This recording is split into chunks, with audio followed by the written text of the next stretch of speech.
કહેવાય છે કે શ્રદ્ધા હોય ત્યાં પુરાવાની જરૂર ન પડે, પરંતુ આપણી સહજ માનવ પ્રકૃતિ પ્રમાણે આપણે સૌથી પહેલા પ્રમાણ જ માંગીએ.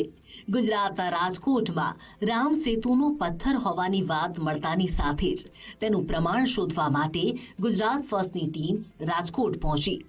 પુરાવાની શોધમાં અમે પહોંચ્યા રાજકોટ શહેરથી માત્ર 15 કિલોમીટર દૂર આવેલા રતનપર ગામમાં. આ રતનપર ગામમાં આવેલું છે શ્રી રામચરિત માનસ મંદિર. આ એ જ મંદિર છે જ્યાં રામ સેતુનો એક પથ્થર હોવાની વાત છે, જે પાણીમાં તરે છે. આ પવિત્ર પથ્થરના પણ તમને દર્શન કરાવીશું, પરંતુ તે પહેલા આ મંદિરની વિશેષતાથી તમને વાકેફ કરી દઈએ. કહેવાય છે કે ભારતમાં એક સમયે આવું ફક્ત એક જ મંદિર હતું, જે કાશીમાં હતું. ઘણા વર્ષો પહેલા રાજકોટના એક સંત કાશીમાં આવેલા આ મંદિરના દર્શનાર્થે ગયા હતા. કાશીના રામચરિત માનસ મંદિરની બનાવટ જોઈને સંત ખૂબ જ પ્રભાવિત થયા અને તેમણે સંકલ્પ કર્યો કે આવું જ એક મંદિર રાજકોટમાં પણ બનાવીશ. આ મંદિરના જ સંચાલક એવા પ્રવીણસિંહ ઝાલાએ અમને આ મંદિરના નિર્માણની કહાની જણાવી. રામચરિત માનસ મંદિર એટલે પૂરી રામાયણ હિન્દીમાં લગાવેલી, એનું નામ રામચરિત માનસ મંદિર. ભારતમાં એક કાશીમાં હતું, બીજું રાજકોટ આપણે બનાવ્યું. રાજકોટનું બનાવવા પહેલાં મનોહરલાલજી મહારાજ અહીંથી કાશીમાં ગયા. કથાકાર હતા, ભાગવતકાર છે, અને એને અહીંયા કાશીનું મંદિર જોયું તો એને એમ થયું કે આપણે રાજકોટ તો બહુ મોટો છે, આપણે વક્તા બધાય છે, રાજકોટ તો રામાયણનું ઘર છે, તો આપણે અહીંયા પણ રામચરિત માનસ મંદિર બનાવવું જોઈએ. ત્યારબાદ રાજકોટના વેપારીઓ વજુબાપા નથવાણી અને બીજા ટ્રસ્ટીઓ કીધું કે ભાઈ અમે બીડું ઝડપી તો પણ જમીન તો જોઈ ને, તો જમીન માટે અમારા દાદા દોલુભા દાનસિંહ અને મારા પિતાશ્રી સુરુભા પ્રતાપસિંહ બે કાકા ભત્રીજાએ આ જમીન દાનમાં આપી. ત્યાર પછી આખું આયોજન કર્યું. રામચરિત માનસ 23 એકરની અંદર આ મંદિર બનેલું છે, અને એની અંદર જે મંદિર છે એ 99 ફૂટનું ધનુષ છે. દુનિયામાં આવડું મોટું ધનુષ બાણ છે નહીં. વચ્ચેનો દરવાજો તીરખામણું છે, અને ઉપર જે ધજા હોય ચાંચ થઈ ગઈ, નીચે હાલવાની દોરી થઈ ગઈ, અને 207 ફૂટ લંબાઈ છે. 81 રાજકોટના રતનપરમાં આવેલા રામચરિત માનસ મંદિરને બનાવવા પાછળની પ્રેરણા, તેની કહાની અને તેની ભવ્યતા વિશેની માહિતી તો મળી ગઈ, પરંતુ હવે રામ સેતુના એ પથ્થરના દર્શન કરવાની અમારી જિજ્ઞાસા ખૂબ જ વધી ગઈ હતી, જેથી મંદિરના સંચાલક પ્રવીણસિંહ ઝાલા સામે તે તરતા પથ્થરને જોવાની ઈચ્છા અમે વ્યક્ત કરી, અને તરત જ પ્રવીણસિંહ ઝાલા અમને દોરી ગયા તે કુંડ તરફ, જ્યાં રામ સેતુના તરતા પથ્થરમાંનો એક પથ્થર હોવાની વાત અમને મળી હતી. સૌથી પહેલા તો અમે તે પથ્થર જોયો, જેના પર શ્રીરામ લખવામાં આવ્યું હતું. આ પથ્થરને હાથમાં લીધો તો સાચે જ તે એક પથ્થર જ હતો, જેનું વજન 11 કિલો હતું. આટલો ભારે પથ્થર પાણીમાં કેવી રીતે તરી શકે તેવા સ્વાભાવિક સવાલ સાથે અમે આ પથ્થરને પાણીમાં નાખવા કહ્યું.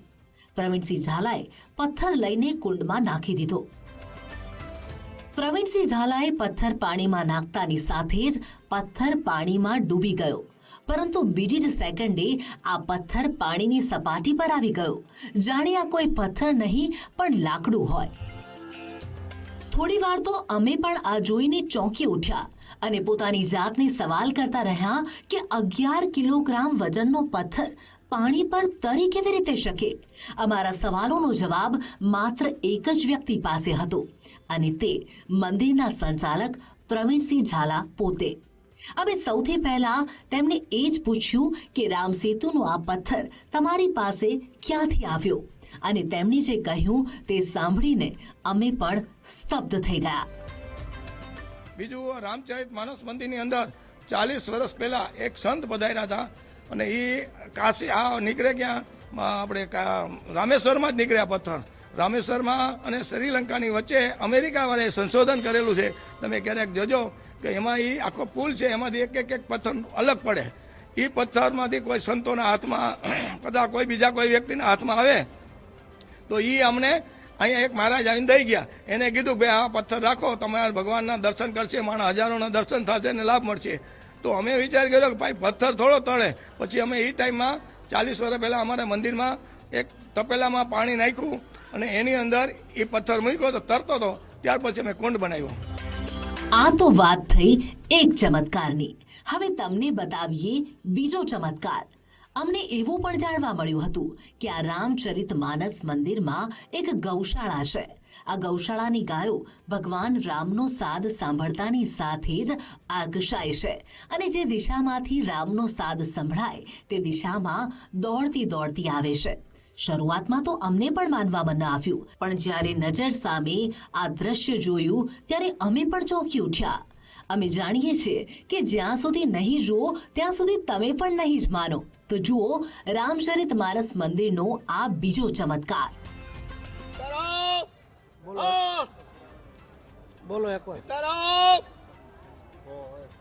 સીતારામ હરે હરે ગંગા સીતારામ તારી કરી સીતારામ સીતારામ. મંદિરનો ઇતિહાસ જાણી લીધો, મંદિરના બે ચમત્કાર પણ જોઈ લીધા. પણ સવાલ એ છે કે મંદિર શ્રી રામનું છે તો તેને રામ મંદિરને બદલે રામચરિત માનસ મંદિર કેમ કહેવામાં આવે છે? આ જાણવું પણ જરૂરી હતું. તો તેનો જવાબ તો મળ્યો જ. સાથે એ પણ જાણવા મળ્યું કે ગુજરાતના પનોતા પુત્ર અને દેશના વડાપ્રધાન નરેન્દ્ર મોદી પણ આ મંદિરની મુલાકાત લઈ ચૂક્યા છે અને તેઓ પણ આ મંદિર જોઈને પ્રભાવિત થયા હતા. અને પૂરી 13,000 લીટી રામાયણ દિવાલમાં લગાડેલી છે.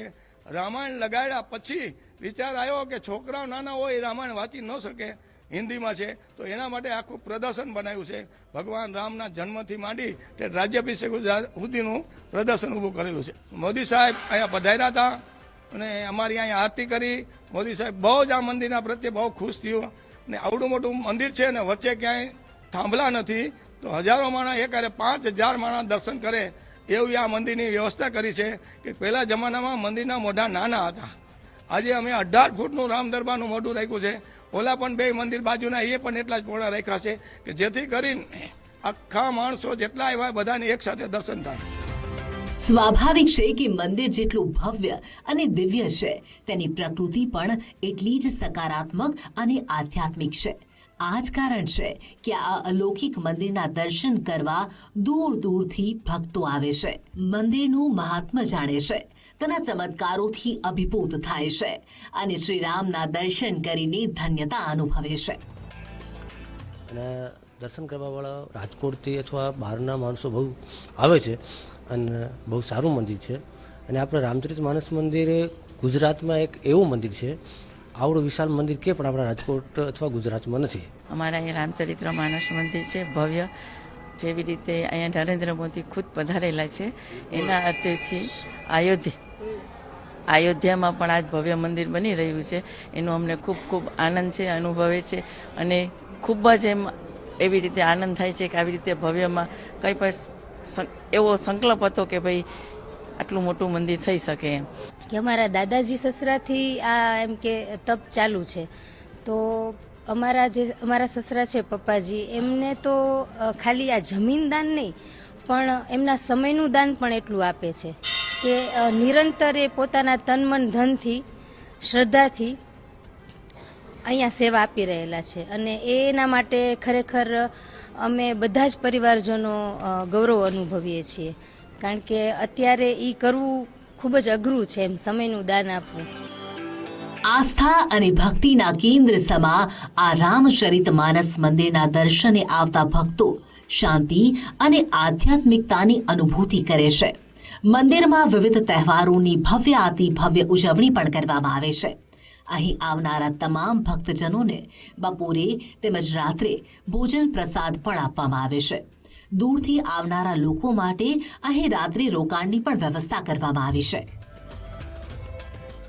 ભારતનું આ 23 એકરમાં ફેલાયેલું એકમાત્ર આ મંદિર હશે કે જ્યાં આટલું વિશાળ મંદિર છે. અને સાથે જ જો વાત કરવામાં આવે તો અહીંયા જે તરતો પથ્થર છે તે પણ એક વિશેષ આકર્ષણ અને એક શ્રદ્ધાનો વિષય અહીંયા બની ચૂક્યો છે. કેમેરા પર્સન કિશોર વાડોલિયા સાથે ગૌતમ બેડા, ગુજરાત ફર્સ્ટ, રાજકોટ.